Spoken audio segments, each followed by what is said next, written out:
Hello दोस्तों, स्वागत है आप सभी का।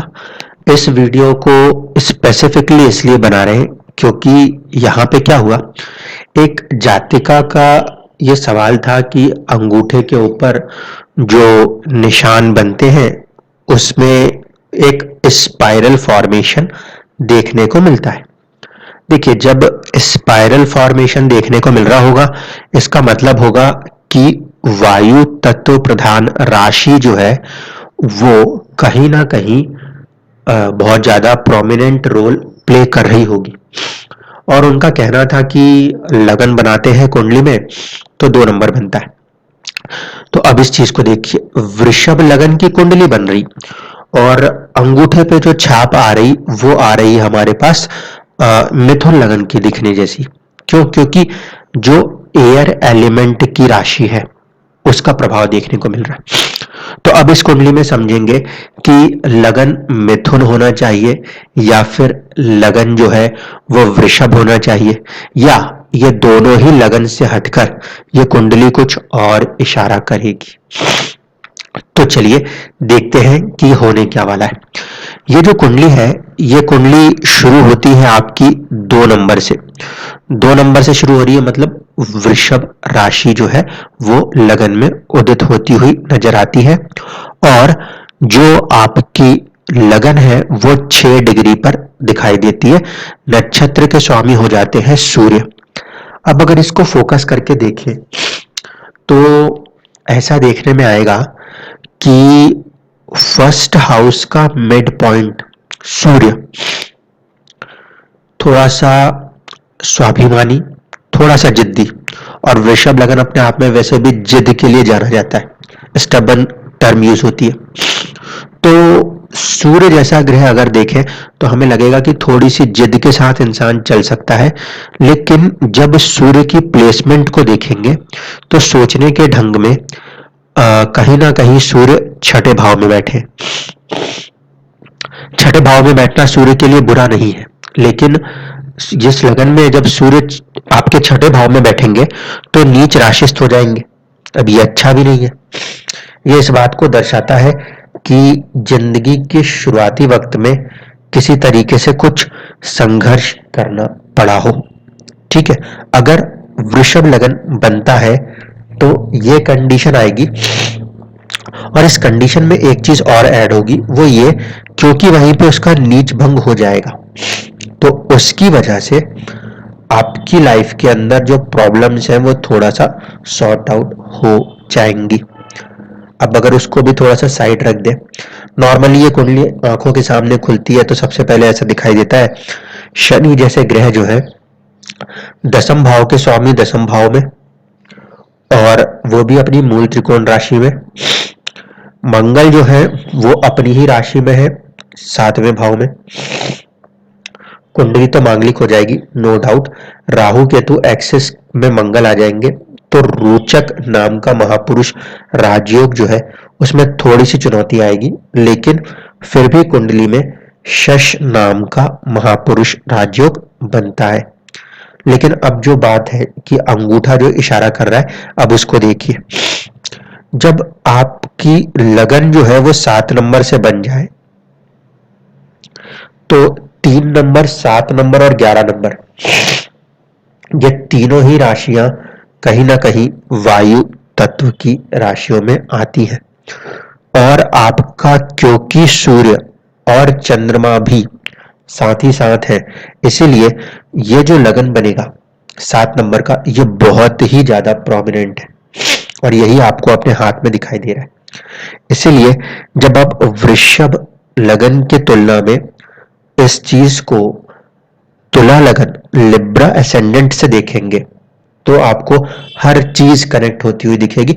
इवन आपकी जिंदगी में जो भी प्रिडिक्शंस आपको मिलते होंगे दैनिक राशिफल के भी, वो आप पे काफी हद तक सूट कर सकते हैं अगर आप उसको तुला लगन तुला राशि से देखते होंगे तो। क्योंकि लगन कुंडली का लगन, चंद्र कुंडली का चंद्रमा और सूर्य कुंडली का सूर्य, तीनों एक ही जगह पे बैठे, और तीनों के तीनों क्योंकि एक ही साइन में बैठे हैं तो इसे अच्छा कहा जा सकता है। अब इसमें कुछ फॉर्मेशंस होते हैं कि दिन का जन्म, रात का जन्म, मैं उस पर नहीं जाऊंगा। जो इम्पोर्टेंट बात है वो ये कि अगर आपका तुला लगन से चीजें बन रही है तो सबसे ज्यादा योग यही बनेंगे। एक चीज होगी अमावस्या, तो सूर्य जो है वो आपके 26 डिग्री पे है, चंद्रमा आपके 7 डिग्री पर है।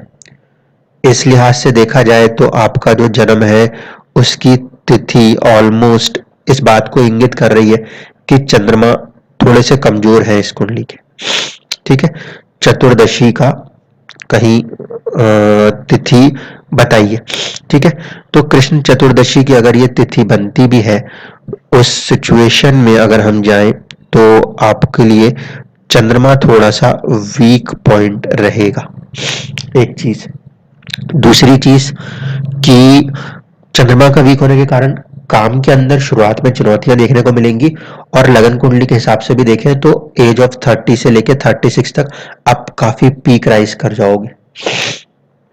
दूसरी बात कि अगर 7 नंबर से लगन कुंडली दिख रही है जैसे कि हो रही है, ऐसे में आपका 10th हाउस का लॉर्ड चंद्रमा, 1st हाउस का लॉर्ड वीनस, 9th हाउस का Lord mercury, at the same time 11th house के लॉर्ड सूर्य, ये सब आपस में मिक्स हो गए।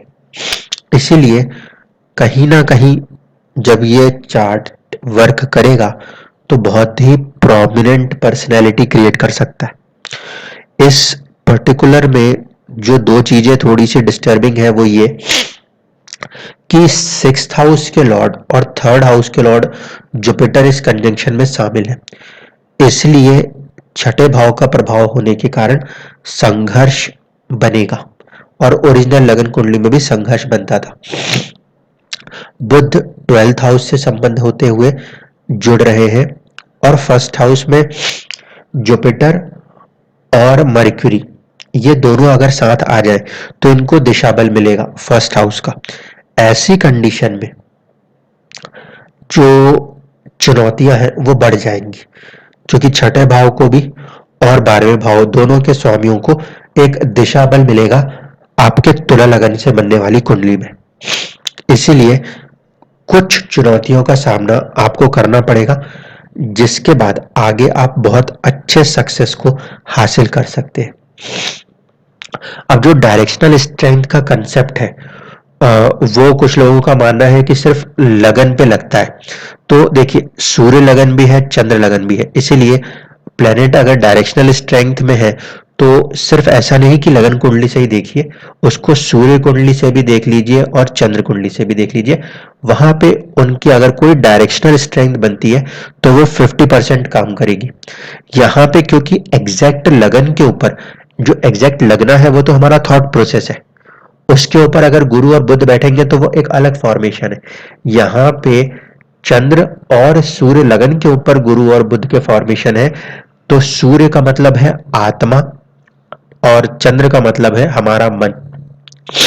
हम अपने मन से और हम अपनी आत्मा से जो कुछ भी सोचते होंगे, उन सारी चीजों के ऊपर यहाँ पे आपको गुरु और बुध जैसे ग्रहों के प्रभाव देखने को मिल सकते हैं। ओवरऑल चार्ट की अगर बात करें, सूर्य का नीच होना थोड़ा सा नेगेटिव जरूर दिखता है, लेकिन फिर भी छठे भाव की वजह से वो अपने आप को सपोर्ट कर लेंगे। आपका शनि जो है वो उच्च राशिस्थ हो रहे हैं नवमांश में, एक अच्छी कंडीशन है। जो एक प्रॉब्लमेटिक सिचुएशन इस लगन से बनती है वो ये कि मंगल और राहु का जो योग है वो 2nd हाउस में आ रहा है, इसीलिए उत्तेजना में आकर अगर बातचीत होती होगी तो घर के अंदर का माहौल डिस्टर्ब रहता होगा।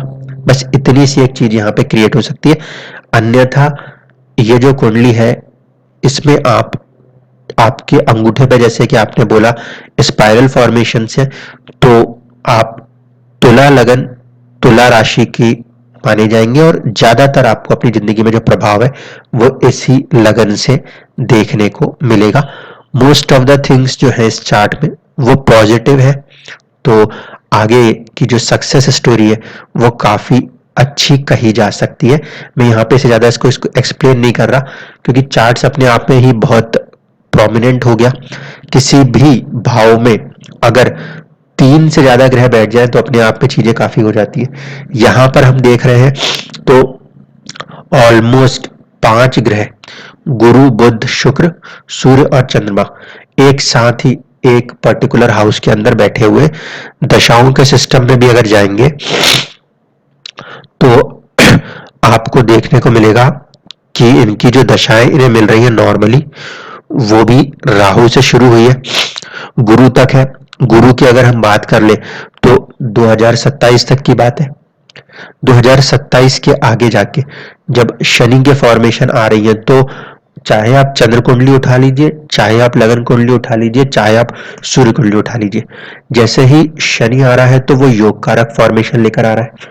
और शनि जो प्लेस्ड है वो बहुत ही प्रबल केंद्र में बैठे हुए हैं, तो किसी तरीके की एडमिनिस्ट्रेशन जैसी चीजों के साथ ये जुड़ सकते हैं।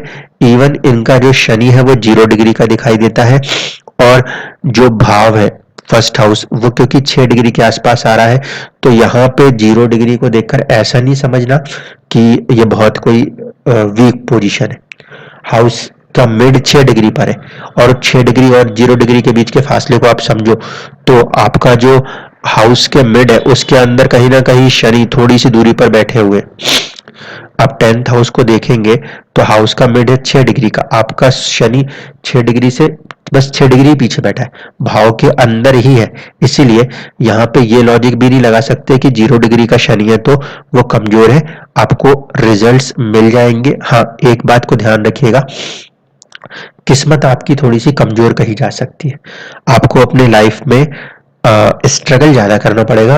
उसका जो एग्जैक्ट रीजन बनेगा वो ये कि आपके कुंडली में जो बल है सबसे ज्यादा वो मिल रहा है आपके शनि को, ना कि सूर्य को, ना ही शुक्र को।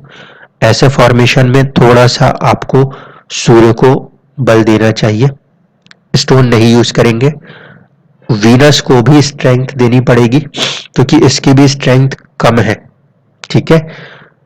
लेकिन यही चीज है कि वीनस और सन को अगर आप स्ट्रेंथ कर लेते हो, स्टोन मत यूज कीजिएगा क्योंकि वो 6th हाउस के फॉर्मेशन में है। और अगर आप 1st हाउस के फॉर्मेशन को भी देखते हो तो भी शुक्र 8वें के स्वामी बनेंगे। इसीलिए ऐसे कंडीशन में शनि का ज्यादा बलवान होना हर चीज को देर से देगा, अकेला रख के देगा, ये चीजें होंगी। इसके लिए मेंटली प्रिपेयर्ड होकर आप आगे चलिएगा, फिर आपकी सक्सेस जो है 2027 ऑनवर्ड्स, अभी जितनी भी चैलेंजेस आपकी लाइफ में चल रहे होंगे उनसे आप बिल्कुल बाहर आ जाओगे और एक ग्रैंड सक्सेस में आप आराम से चले जाओगे।